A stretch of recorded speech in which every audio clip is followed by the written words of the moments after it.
কাশ্মীরে পর দ্বার প্রান্তে দাঁড়িয়ে রয়েছে ভারত পাকিস্তান। নিয়ন্ত্রণ রেখায় চলছে দফায় দফায় গুলি, বিশেষ করে কাশ্মীরের পঞ্চ অঞ্চলের শালত্রী গ্রামে চরমে। স্থানীয়রা বাংকার পরিষ্কার ও নতুন বাংকার নির্মাণের কাজে ব্যস্ত।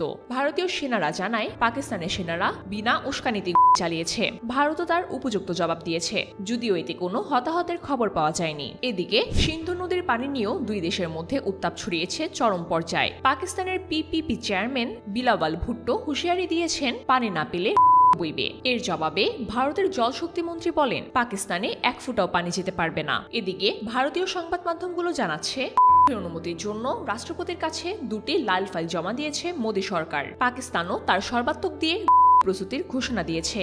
এমন পরিস্থিতি শান্ত করতে মধ্যস্থতার প্রস্তাব দিয়েছে ইরান ও সৌদি আরব। জাতিসংঘের মহাসচিবও দুই দেশকে সংযম দেখানোর জন্য আহ্বান জানিয়েছে। 1947 সালের পর থেকে কাশ্মীরকে কেন্দ্র করে চিরবৈরী এই দুই দেশের মধ্যে উত্তেজনা এখন এক নতুন শঙ্কা তৈরি করে দিয়েছে।